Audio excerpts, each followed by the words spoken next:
Diarra. Il est le directeur de la reproduction et des statistiques.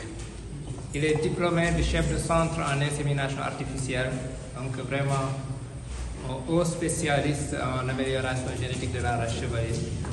Donc aujourd'hui, c'est lui qui conduit la politique d'amélioration génétique du Haras national. Il va nous expliquer le processus de production d'insémination artificielle. On va commencer. Vous avez tous entendu parler des demi-cendres et des 3 quarts des 7/8 dans la salle. Peut-être c'est la première fois, mais tout se fabrique ici. Donc toute l'alchimie, c'est au niveau du laboratoire d'insémination. Derrière, il y a une barre qui est là. On appelle la barre de soufflage. Derrière cette barre, il y a une jument. Donc chaque fois, on met une jument en chaleur. Pour qu'on puisse inséminer, il faut que la jument soit en chaleur. Donc les juments ont un cycle sexuel. Comme c'est la femme, c'est 28 jours. Donc c'est dans la phase d'œstrus, la phase des chaleurs, qu'elle accepte le mâle. Donc derrière, on va mettre une jument en chaleur pour exciter le mâle. Donc une fois excité, l'étalon va chevaucher le mannequin. Donc on a un vagin artificiel qui est là. D'appareil qu'on récolte là. On a 2 couches de capote, une capote souple et une capote dure. Donc la capote souple, elle est interne, lubrifiée pour faciliter l'entrée de la verge.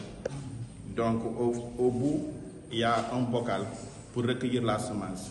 Mais entre les 2 capotes, on met de l'eau chaude. Ça dépend de chaque étalon. Donc chaque étalon, c'est à un certain nombre de degrés qu'on peut récolter l'étalon. Il y a des étalons à partir de 41 degrés, il y a d'autres même qui partent jusqu'à 52 degrés. Donc chaque étalon, il y a l'étalonnier qui sait à quelle température il va mettre l'eau. Donc c'est à partir de ça qu'on va récolter. On va voir le processus qui va se passer au niveau du laboratoire. On va filtrer la semence, voir la quantité de semences donnée, parce que c'est gradué. À partir de cette quantité, on pourra savoir combien de juments on va inséminer. Donc pour une dose de semences fraîches, il faut au minimum 200 millions de spermatozoïdes pour une jument. Donc une fois les doses préparées, on passe de l'autre côté pour faire l'insémination. Donc nous allons par de voir l'insémination et voir le suivi échographique aussi des juments. Donc pour pouvoir inséminer une jument, il faut faire un suivi folliculaire. Donc suivre les follicules du plus petit, du développement du petit follicule jusqu'au follicule de greffe. Donc pour pouvoir inséminer, il faut avoir au minimum un follicule qui a la taille de 35 mm. C'est à partir de cette taille qu'on pourra commencer à inséminer. Donc pour cela, seulement l'échographie peut nous le montrer. Donc l'échographie aussi nous permet aussi de déceler certaines pathologies liées à la reproduction.